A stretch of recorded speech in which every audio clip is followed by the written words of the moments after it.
Hello friends, welcome to my channel D story. আমার আজকের recipe পরোটা আর তার সাথে সাদা আলুর তরকারি বা মরিচ আলুর তরকারি। জলখাবারে আমরা প্রায়শই কিন্তু পরোটা তরকারি খেয়েই থাকি। দেখে নিন আজকের রেসিপিটা, একদম নরম পরোটা আর তার সাথে আলুর তরকারি। কেমন লাগলো রেসিপিটা অবশ্যই আমাকে কমেন্ট করে জানাবেন। সবার প্রথমে পরোটাটা তৈরি করব। তার জন্য আমি ময়দা নিয়ে নিয়েছি। আমি এখানে ময়দার পরোটা তৈরি করব। আপনারা চাইলে আটার পরোটাও করতে পারেন।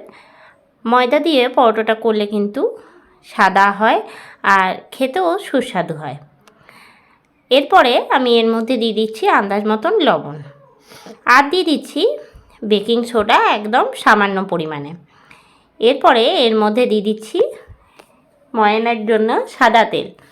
এখানে সাদা তেল আমি 2 চামচ দিয়েছি। খুব ভালো করে সবটা মিশিয়ে নেব।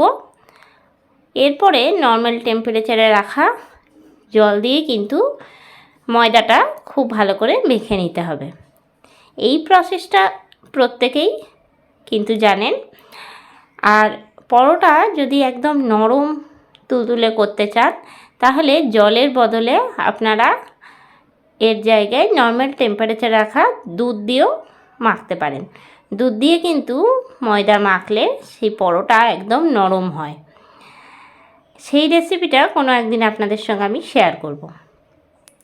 এখন ময়দাটা প্রায় মেখে নেওয়া হয়ে গেছে। আর খুব কিন্তু শক্ত ডোটা করব না, একটু নরম করেই ডোটা তৈরি করতে হবে। অন্যদিকে আমি তরকারিটা করব, তার জন্য আলু কেটে নিয়েছি। ঠিক পোস্তর যেরকম আলুটা কাটি ওই রকম ডুমো ডুমো করে আলুটা কেটেছি। কড়াই চাপিয়ে নিচ্ছি আর কড়াইয়ের মধ্যে দিয়ে দিলাম সর্ষের তেল। ফোড়নে দিয়ে দিচ্ছি 1/2 চামচ কালো জিরে আর 2টো কাঁচা লঙ্কা। এই রকমভাবে তরকারিটা করলে কিন্তু পরোটার সঙ্গে বা লুচির সঙ্গে খেতে দারুণ লাগে। এবার আলুগুলো আমি দিয়ে নিচ্ছি তেলের মধ্যে। গ্যাসের ফ্লেমটা হাই টু মিডিয়ামে করেছি, নিয়ে আলুটা ভেজে নেব। তবে আজকে যে আলুর তরকারিটা করছি সেটা কিন্তু সাদা আলুর তরকারি, আর এটা কিন্তু মরিচ আলুও বলা যায়। আলুটা হালকা করে ভেজে নিতে হবে। এই সাদা আলুর তরকারিটা বা মরিচ আলুর তরকারিটা কিন্তু প্রেসার কুকারে করাও খুবই সহজ। প্রেসার কুকারে করলেও কিন্তু খুব তাড়াতাড়ির মধ্যে, মানে 10 থেকে 12 মিনিটের মধ্যেই তরকারিটা হয়ে যাবে। আলুটা ভেজে নিচ্ছি। ভাজতে ভাজতে এর মধ্যে আমি আন্দাজ মতন লবণ দিয়ে নিলাম। আর এবারে আমি দিয়ে দেবো এর মধ্যে জল। আলুটা কিন্তু খুব বেশি ভাজবো না। জলটা আমি একটুখানি বেশি দিলাম যাতে একটুখানি ঝোল ঝোল থাকে। পরোটার সঙ্গে কিন্তু একটুখানি আলুটার যদি ঝোল থাকে তাহলে কিন্তু খেতে ভালো লাগে। ঢাকা দিয়ে নিলাম আর 15 মিনিট পরে আবারও ফিরে চলে এসেছি। ঢাকনাটা খুলে নিয়ে খুন্তি দিয়ে খুব ভালো করে আমি নাড়াচাড়া দিয়ে নিচ্ছি। আর 2-1টা আলু আমি ভেঙে দিচ্ছি। এতে করে ঝোলটা একটুখানি টান টান হবে আর খেতেও কিন্তু বেশ ভালো লাগবে। আলুগুলো অনেকটাই ভেঙে নেওয়া হয়ে গেছে। এরপরে আমি এর মধ্যে দিয়ে দিচ্ছি চিনি। 1/2 চামচ চিনি দিলাম তরকারিটা একটুখানি স্বাদটা আনার জন্য। আর দিয়ে দিচ্ছি এর মধ্যে গোলমরিচের গুঁড়ো 1/2 চামচ। আপনারা ঝালটা আপনাদের পরিমাণ বুঝে দেবেন। তবে কেউ যদি চান গোটা গোলমরিচকে আধ গুঁড়ো করেও কিন্তু দিতে পারেন। খুব ভালো করে নাড়িয়ে নেবো। আর তরকারিটা কিন্তু এখন পুরোপুরি রেডি হয়ে গেল। 15 মিনিট পরে ফিরে চলে এসেছি আর ঢাকনাটা খুলে নিলাম। ময়দাটা মেখে যদি কিছুক্ষণের জন্য ঢাকা দিয়ে রাখা হয় তাহলে কিন্তু পরোটাগুলো সফট হয় আর একদম নরম তুলতুলে হয়। ঢাকনাটা খুলে নেওয়ার পরে খুব ভালো করে আরেকবার আমি মেখে নিচ্ছি। আর একটুখানি বেশি নরম হয়ে গেছিলো, তার জন্য একটুখানি ময়দা দিয়ে আমি আরেকবার খুব ভালো করে এটাকে মেখে নিলাম। এরপরে এর থেকে আমি লেচি কেটে নেব। ভালো করে মাখা হয়ে গেছে আর লেচি কেটে নিচ্ছি। আমি ঠিক এই রকম লেচিগুলো কেটেছি। তো আমি এখানে 6টা পরোটা করব সেই বুঝে কেটে নিলাম। আপনারা আপনাদের পরিমাণ বুঝে লেচিগুলো কেটে নেবেন। পরোটাগুলো তৈরি করতে কিন্তু খুব বেশি সময় লাগে না। এই জলখাবারটা আপনারা যে কোনো সময়ই কিন্তু তৈরি করে নিতে পারেন, সকালে হোক বা সন্ধ্যের জলখাবার হিসাবে। এরকম সহজেই কিন্তু পরোটা আর সাদা আলুর তরকারি তৈরি করে নিতে পারেন। এরপরে পরোটাটা আমি বেলে নিচ্ছি। আর পরোটা বেলার জন্য আমি সামান্য পরিমাণে ময়দা নিয়েছি।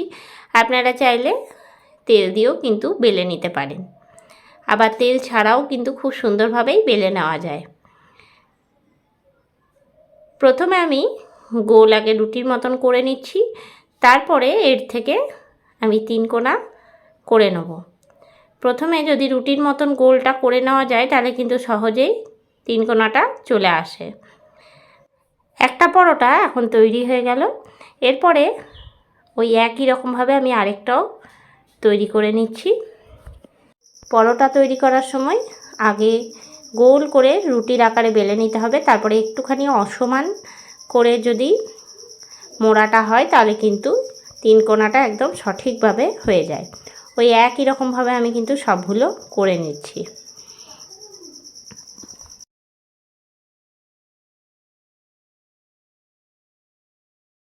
এখন আমি তাওয়া চাপিয়ে নিয়েছি আর এর মধ্যে পরোটাগুলো দিয়ে দিচ্ছি, তবে আমি একটা করে সেঁকবো। একটা দিয়ে নিয়ে দুপাশটা উল্টিয়ে পাল্টিয়ে সেঁকে নেব।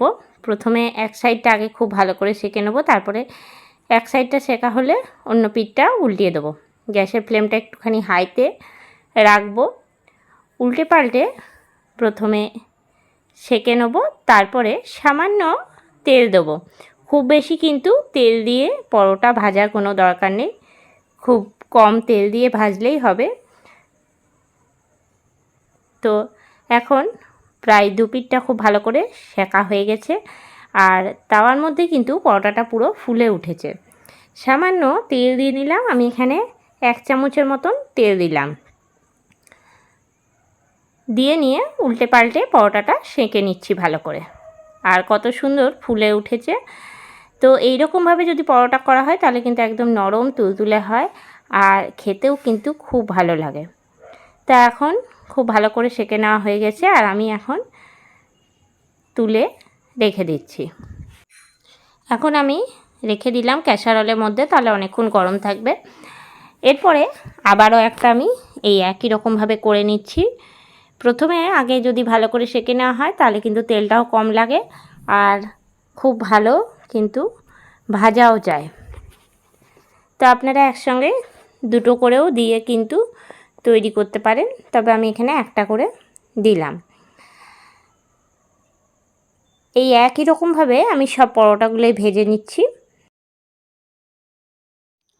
তৈরি হয়ে গেল আমার আজকের রেসিপি, পরোটা আর সাদা আলুর তরকারি বা মরিচ আলুর তরকারি। খুব সহজেই কিন্তু রেসিপিটা তৈরি করে নেওয়া যায়। আর আমি এখন প্লেটের মধ্যে পরিবেশনের জন্য রেডি করে নিচ্ছি। কেমন লাগলো আজকের রেসিপিটা অবশ্যই আমাকে কমেন্ট করে জানাবেন। রেসিপিটা ভালো লেগে থাকলে লাইক করবেন, শেয়ার করবেন। এই চ্যানেলে নতুন বন্ধু হয়ে থাকলে চ্যানেলটা সাবস্ক্রাইব করার অনুরোধ রইল। পাশে থাকা বেল আইকনটা প্রেস করে রাখবেন সবার আগে নোটিফিকেশন পাওয়ার জন্য। আবারও নতুন কোনো রেসিপি নিয়ে হাজির হব। সঙ্গে থাকুন আর দেখতে থাকুন। সবাই ভালো থাকবেন, সুস্থ থাকবেন। ধন্যবাদ।